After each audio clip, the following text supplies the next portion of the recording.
Welcome to this latest ICHK panel discussion, during which we will talk about the growth and popularity of social media among young people and explore some of the dynamics that associate with its use.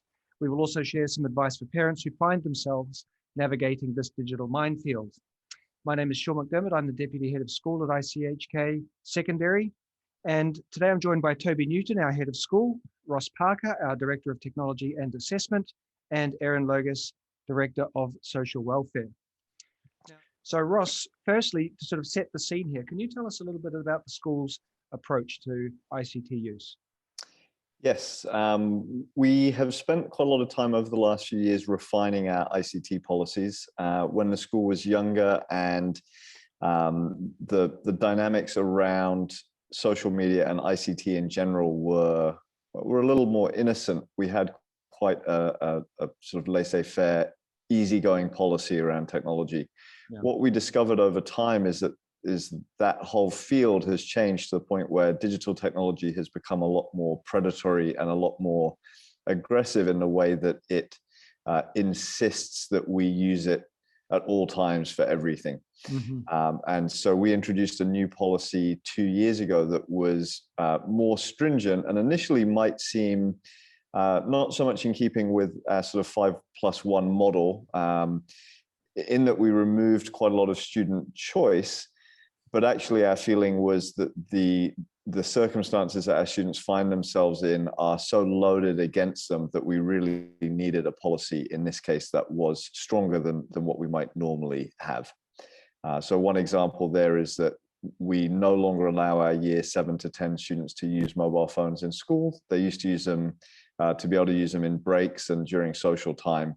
But we found that had a real negative effect on the way that our campus felt and the way that we interacted. So that's something that we've said to students, no, we'd like phones to be turned off and placed in a locker or in your bag. We have specialized phone lockers for that, in order to create what we feel is a much more positive and very different environment.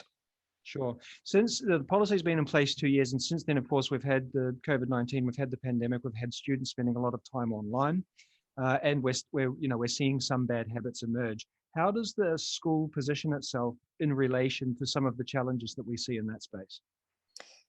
So, I mean, specifically in relation to social media, we don't have a particular sub-policy or any particular statements to that effect. But through the lens of human technologies, we're always asking our staff and our students to be critical of the technologies that they choose to use in any situation.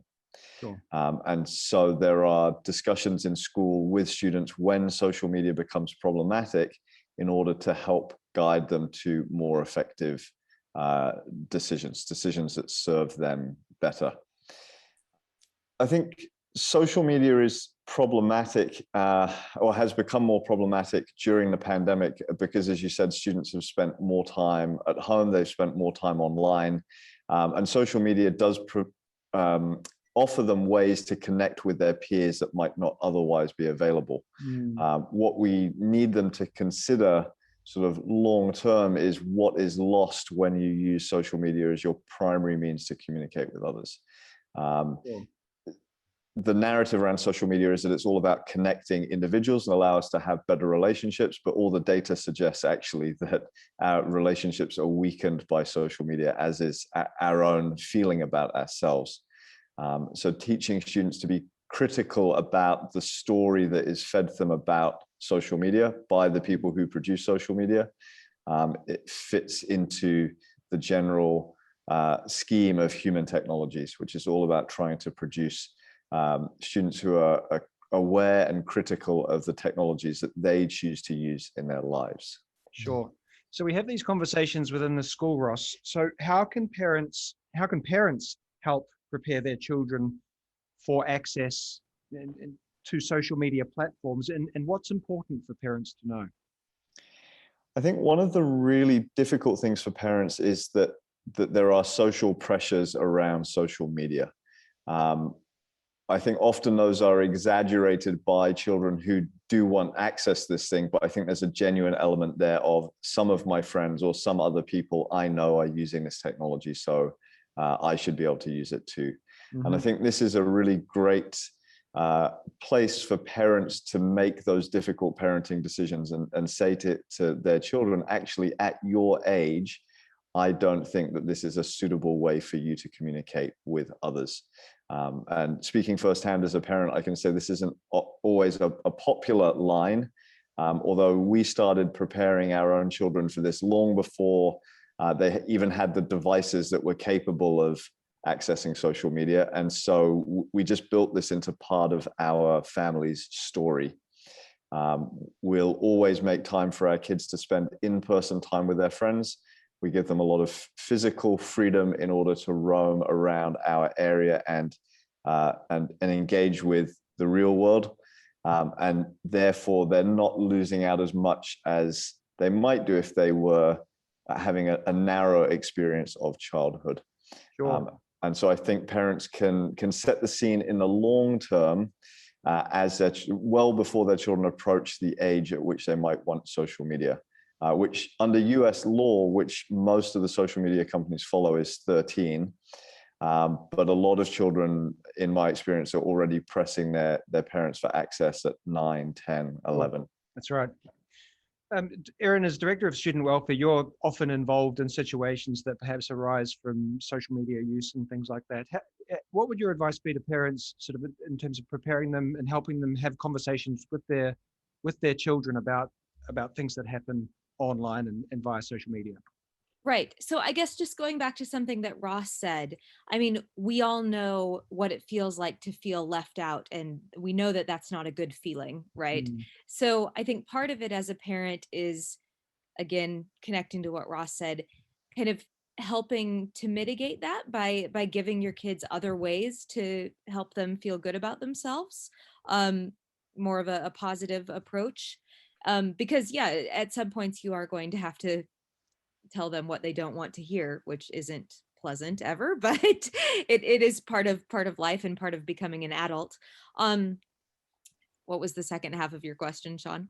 Sorry. How can parents have these conversations with their children about, in terms of preparation for social media and dealing with the dynamics that may arise out of social media? Right. So I think also a lot of this ties into conversations that as a parent you may be having with your children about relationships off of social media as well. It just kind of, it adds another layer when you run into some of the complications that social media introduces. Sure. Can I step in there, Sean? So what I would say is, speaking to both what Ross and Erin have just said, I think that's something that parents are well advised to do as children hit the age when they join us, so secondary age, is they have to get accustomed to the idea that their children, in order to manage this transitional period in their own lives, when they're you know, I've said this before, I think in other Zoom panels, when they're ceasing to be their parents' children in an unproblematic way, and the parents should want that. They don't want to have a child who's got kind of arrested development, right? This child needs to become more independent, on the road to actually becoming interdependent. But interdependence will be founded on that child's sense of efficacy and agency. And in order for that to happen, one of the things that you have to do in life, and not just in childhood, mind you, at all transitional phases in your life, is you have to return to some of the concepts that you think you've understood well, and you need to question them anew.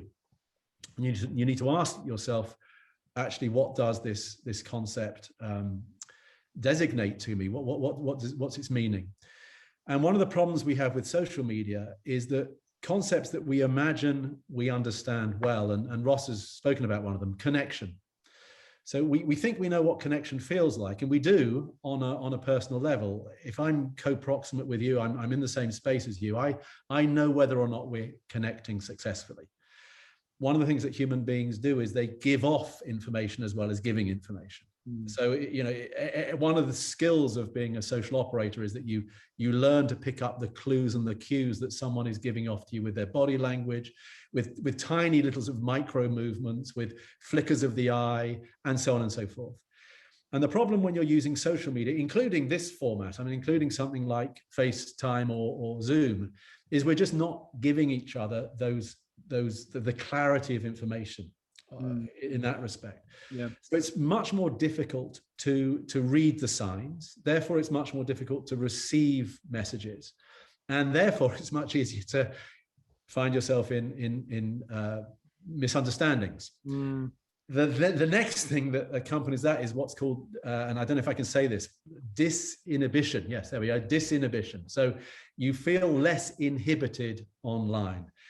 And again, this is in all formats. Even when you apparently have face-to-face communication like we do, you find yourself saying things that you probably wouldn't say if someone was in your physical space. But when it comes to then removing even the semblance of interpersonal communication in terms of bodies, so there's no face, there's just writing, that is ramped up still further. And when it's a shared environment, when you have something like a WhatsApp group where you've got something very quickly flicking past your eyes in written form, it's very easy to find yourself writing things that you wish you hadn't, falling into what are called restricted codes, which are things like emoticons. They're supposed to give a lot of meaning, but actually the meaning is often not yours to control. And then lastly, I'll say, so what parents need to be doing is having conversations with their children about these kind of concepts. What do you understand by the word friend? Because a Facebook friend is very different from a friend who you will actually meet and spend time with in the playground, for example, or in lessons. What do you mean by I'm connected to that person? What do you mean by I understand that person well because I spend time with them? Well, what kind of time are you spending with them? Are you spending face time with them, or are you spending real time with them?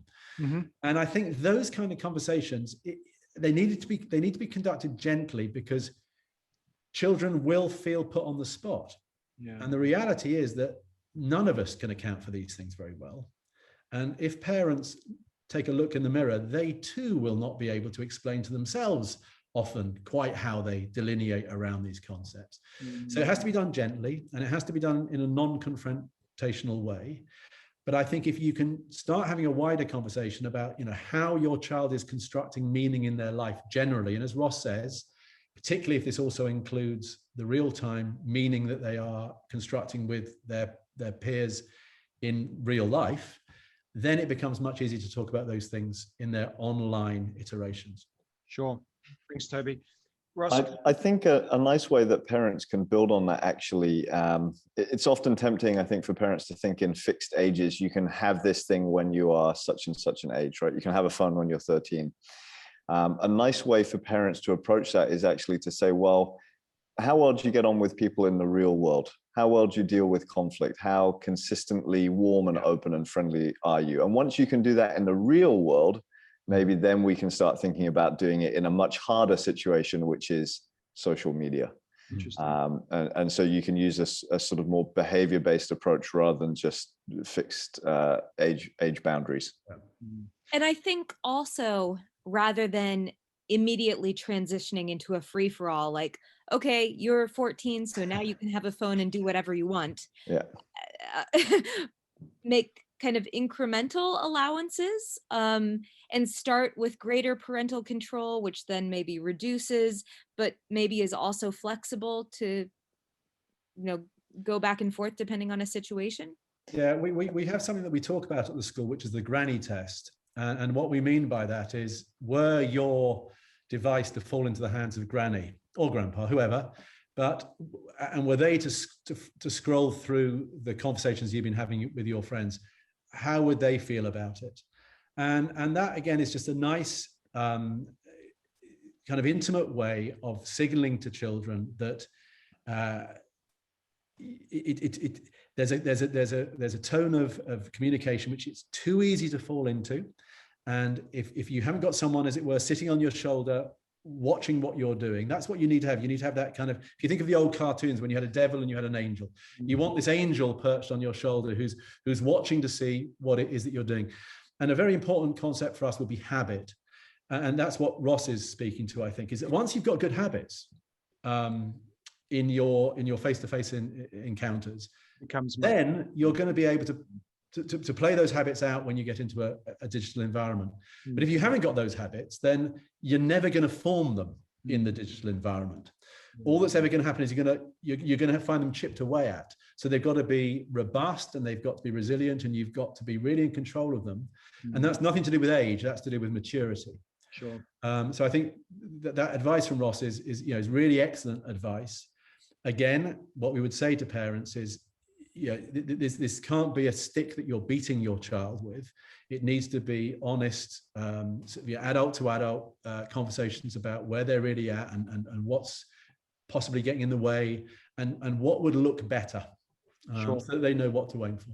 I think to just develop on Erin's idea, which I think is excellent, there's this alluring myth of the digital native that children just understand technology in ways that adults don't. And it's widely debunked, but I think it still sits behind a lot of our thinking. And so there's a certain approach to IT, which is very constructionist, that says, just give kids devices and they will learn how to do all this interesting stuff. They'll learn how to program, they'll build the future, they'll be the next Mark Zuckerberg. And certainly for technology companies, that works out well because they have, more customers using their products more of the time. But it's extremely dangerous because kids often don't have the critical thinking skills to see some of the dangers that are out there. Absolutely. But it lulls parents into this false sense of security that, my child's great at this stuff. I'll just let them go to it. I won't interfere. And I think that is a danger. And Erin's point there is really spot on, that we need to incrementally introduce children to technologies over time at appropriate times when they're ready, in order to build up to that kind of freedom. Yeah, spot on. Thanks, Ross. Ross, can I come back to what Toby was saying about disinhibition? Have I got that right? You got it. If students are sharing and interacting on social media, what do they need to be mindful of in terms of what guidance should we be giving them about what they're sharing and the digital footprint that they're creating? I think the behavior that we see with all humans, but especially with children, is so context specific. So in school and within the family, we'll often see behaviors that are taken from parents. The parent is the cue, or the teacher is the cue. Unfortunately, on social media, the cue is often people who are just a few years older than the child themselves. And so we really see a lot of quite negative behavior that emerges through a combination of YouTube, live streaming, gaming. And it's really, to me, it's those the negative use of language, the negative portrayal of people who are different to us. A lot of multiplayer video games are no longer about winning the game. It's more about humiliating others in order to build yourself up. And so there's this really toxic environment. There's nothing to do with necessarily it being a game or it being an online video, but it's the culture that's formed around that. Sure. I found there was a period of time, sort of 5 or 6 years ago, when students started to noticeably use more gaming language in the classroom context. And often they would be using terms that they heard from older kids that they didn't quite understand. They understood what it meant in the game, but they didn't understand the wider social ramifications of where the word came from and its deeper meanings. And there's a lot of danger in learning how to speak, learning how to interact from these sort of very unregulated media sources. Sure. So this toxic behavior that you're describing, and this sort of this tendency towards this bullying type behavior, if parents sort of feel or observe that their child is becoming exposed to or a victim of that, what should they do? What action should they take? I think the first thing that parents really need to try and understand is, and again, this comes back down to not just giving your child a device and letting them get on with it. It's really important for parents to know what their children are doing, who they're doing it with, and especially when children are younger, co-viewing media with children. So sitting down with your child when they're 5, 6, 7, 8, when they're younger, and looking at things that they want to watch. So a favorite one is try not to laugh. And of course, try not to laugh is on one level very funny because it's people doing very silly things and hurting themselves, and we get to laugh as an audience. But on the other hand, it's the worst side of humankind because we're laughing at someone else's misfortune. And so to find out what your kids are learning from other people and what kind of media they're being introduced to by their peers, and then helping them deconstruct that and asking them questions, and not necessarily banning these things outright, but saying, well, why might it make us less of a kind person if we watch this? I think if parents have a handle on that side of what their children are doing as they get older, it's much easier to see patterns emerging over time and to intervene before they become problematic. Sure. So I know children who I know who watch a lot of YouTube videos start to talk like a YouTuber. They tend to announce things. They tend to embellish things. Yeah, well, this is really amazing. Today I'm in a Zoom room with these 4 people, and this is absolutely fantastic. Right now I'm sitting down for dinner, and we're going to eat this amazing meal. And so then you can have a conversation. Well, that's how people might behave on YouTube, but in the real world, that doesn't tend to work so well. Yeah. So you have to have that knowledge, and hopefully if you do that from a young enough age, and you're a bit savvy and you can deconstruct and make fun of some of these behaviors. My favorite parenting thing is anything that my children do that I don't like, I just do more of it than they do. So if my kids say lol, and I can't stand lol, I'll just start saying lol. And after a week, they'll stop because they're like, oh, dad's killed it, right? And there's a certain irony, there's a certain humor in co-opting some of their culture and letting them see, oh, actually, it doesn't really sound that great. Sure. It doesn't really convey much meaning. So we can be a bit playful with that as well. So some of those ideas are quite lighthearted, and they I think provide a great foundation for families. But there's certainly possibilities online where your child gets into more serious difficulty, and of course, as a school, that's not something that we treat in a lighthearted fashion. And so maybe Erin, I could ask you to maybe speak to some of those more serious issues. Right. So when you were speaking earlier, the thought that came to my mind was that we also see some issues around like the influencer culture and body image and some of the negative things that go along with that. And again, as Ross said, parents can kind of preempt some of that by just being aware of what their children are looking at and asking questions like, oh, okay, what do you admire about this person? And keeping it, non-judgmental and using it as a springboard for discussion and the deconstruction that you were talking about, rather than going in kind of with an accusatory manner. So I think building on these habits from a young age is the way to go and can preempt a lot of the issues that we see later on. As Ross mentioned, yeah, of course there is a darker side that we can't address just in this lighthearted manner. And with that, I think there's also some preemptive conversation that has to go on between parents and children about some of the dangers. And obviously you don't want to fearmonger and scare your kid and make them, frightened to even pick up a phone or take a step out the door. But I think we want kids to go into some of these things with open eyes of, okay, if I say something online, it's out there and I've lost control over that. Yeah. And absolutely. I just thinking back to what Toby was saying before about the communication online and the person being removed, and the context is entirely different from a face-to-face conversation. And often in school, we'll see some students that have been going at it online, and it's erupted in a situation. But as soon as we're sitting around in a room together talking to each other about it, it's very quickly and happily resolved. And I think this links also to what you were saying about how can we as adults, as parents, as teachers, model good behavior online. Because we see this with adults as well, right? So, people get into arguments online in the comments section of a Facebook post, and then all of a sudden you've got a family schism and you're no longer talking to this person.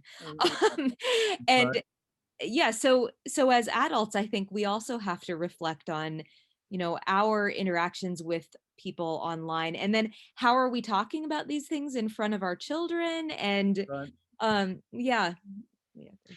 Sure. I mean, So go ahead, Ross. Yep. I hope one of the things that's coming across from this discussion to any parents who are watching is that we do spend a lot of time thinking about these things. And because we work with so many children, we just accrue experience over time. And we are always happy to speak with parents, to speak with students about these problems before they become very serious and we have to be involved.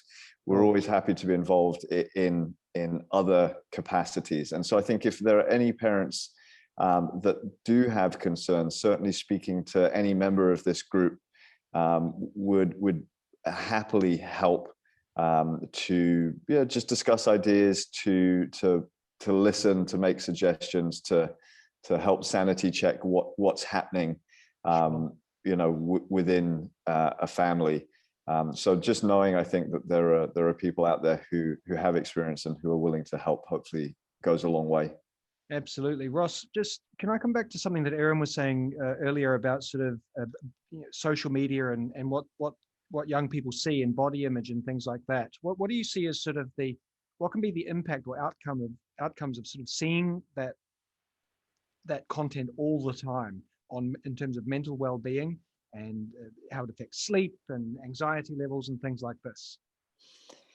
I think the world that we live in is already full, in the real world, of very damaging images. All models are photoshopped. Everything is presented in order to make us wish to consume more. And so I think we're already in a relatively weak position in terms of resisting the kind of messages that companies put in front of us. Yeah. I think what we've seen politically around the world in the last few years is that there's just a lot of people out there who would like to share messages that aren't necessarily positive, that are divisive, that are harmful to people, that make people doubt who they are, dislike themselves, or feel antagonized by other people. And I think we have to be really conscious as individuals, and this is one of the reasons why I really enjoy teaching media studies as a subject.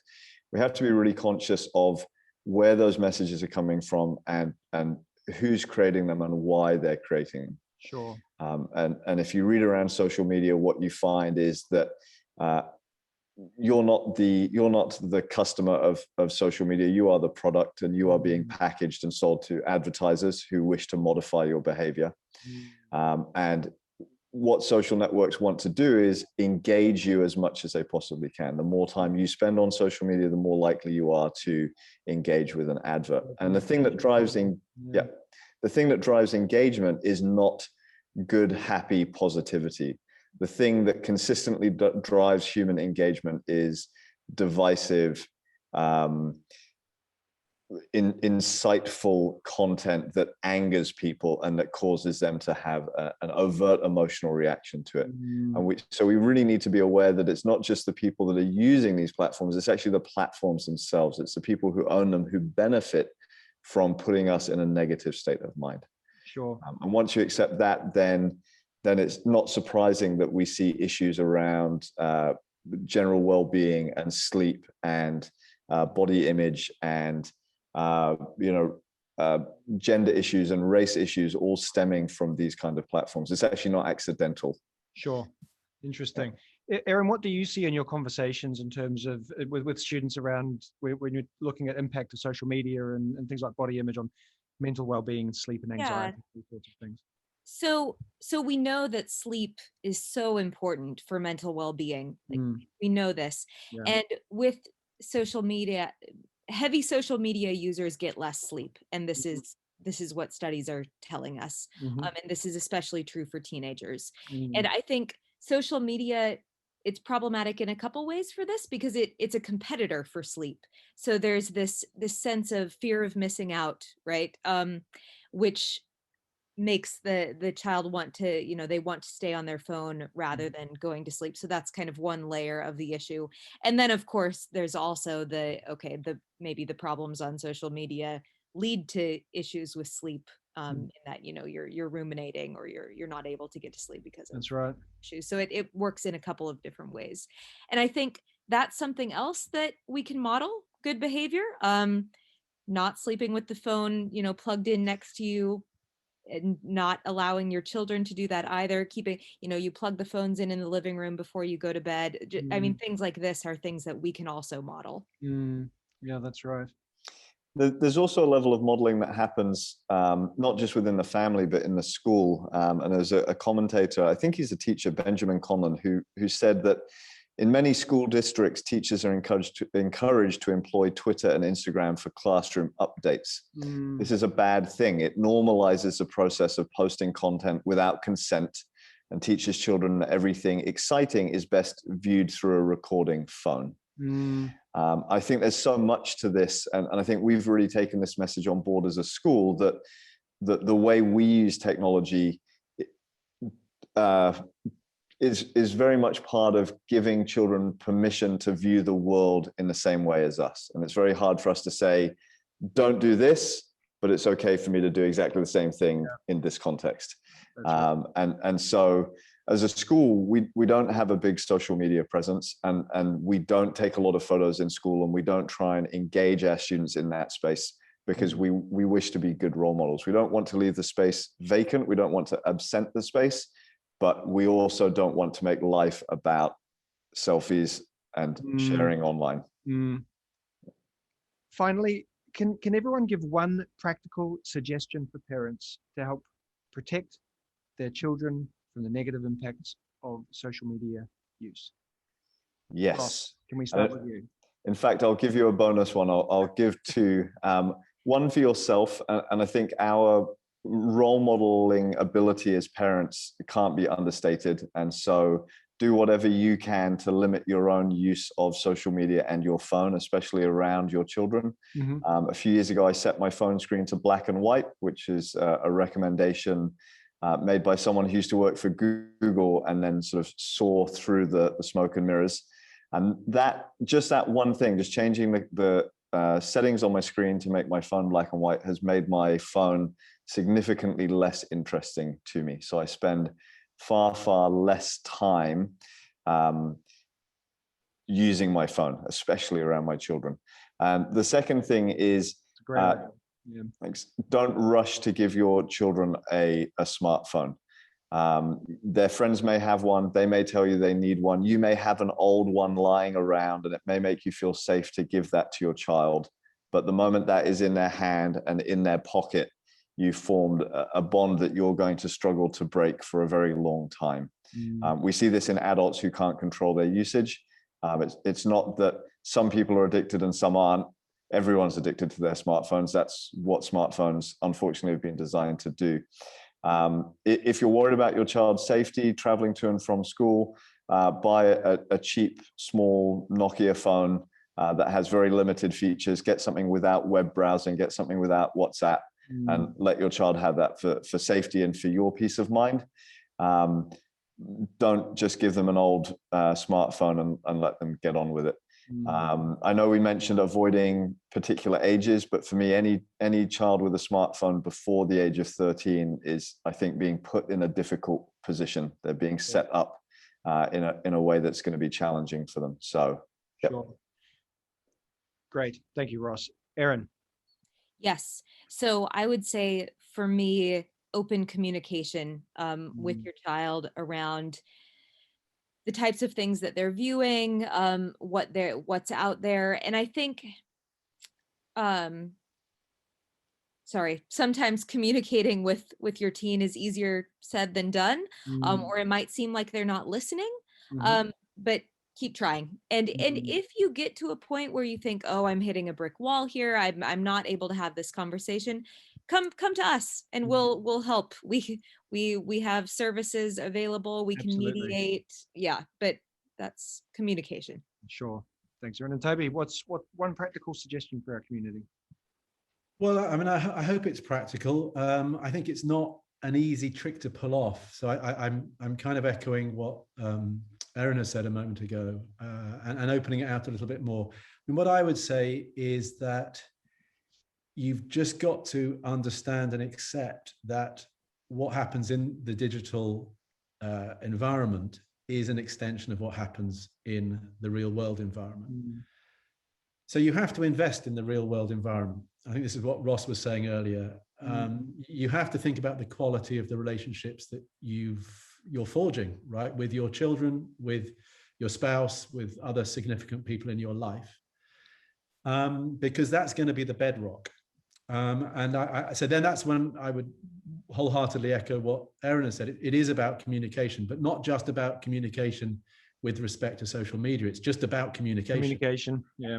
That's what humans do, right? And the one thing I'd finish with is to say that Ross has made several references to human technologies and to the idea that, you know, this is how we deal with technologies. And I hope that parents who are watching who have children at the school will understand what he means by that. And if they don't, it's probably worth them trying to find out more. And there's lots of information on the website. But the thumbnail sketch from me is this, is when we talk about technologies, we're really referring to anything which is available for an individual to learn from their culture. And it's something which they themselves have not invented. They've not needed to invent it. It's available for them, and they can adopt it and they can run with it. And this is by no means confined to devices of any physical time. So whether it's you know, phones or iPads or computers or whatever, it's anything. So if there's a phrase that is in popular use at the home, you'll find that your child will use it, right? Mm-hmm. If you regularly use certain words, you'll find your child will pick up on those words. If you watch carefully enough, you'll see that your child mirrors your body language. If you dig into your child's general conduct in life, you'll come to recognize just how reliant they are on you for the ways in which they set themselves up to meet the challenges, because they're only children and they're doing it for the first time. And you've been on planet Earth for 35 years, 40 years. So that's the practical advice, actually, is take this human technologies lens and think about the way in which so much of what you do has also been picked up from other people. It's been picked up from your parents as parents, who picked it up from their parents. And so we're all endlessly replaying things that have been happening for the last 200, 300 years. We imagine we're terribly modern, but actually we're informed by the general history of our cultures and of our societies. And so then what you have to do, to go back to something that Ross said right at the beginning, is you've got to be a critical user across everything that you do in your life. You've just got to keep taking that step back. And we talk about spelling out. Spell out to yourself, why is it I'm doing this? What am I trying to achieve? What effects is it having? Why do I think it's a good idea? And could I do it differently? Yeah. And if you have that general attitude to life, which is tough, it is arduous, it is energy consuming. And so it's become particularly difficult during this period because of the pandemic, when we're all running out of resources. Absolutely. But if you can, now we seem to be emerging from the pandemic, this is the time, I think, to really dig into this notion of, right, how am I going to be a critical user of all these scripts, all these protocols, all these blueprints, all these established ways I have of doing things, which actually I've probably not thought very much about. And I need to start thinking about now. Yeah. Because if you're having that conversation with yourself and with your children generally, then it becomes so much easier to slip digital technology in there as just another aspect of being a kind, careful, considerate, mindful person. Yeah. Not an easy trick, but there we go. That's my practical advice. Thanks, Toby. Fantastic. And well, I think we'll finish by reinforcing what Erin said earlier. Just we're available. We're here to help, and we stand ready to support any family with any sort of question you have about your child and communication and social media and all these sorts of things. So please don't hesitate to get in touch. If there's anything at all we can do to help you and your family in the social media journey. Thank you so much for joining us, and we'll see you again. Thank you.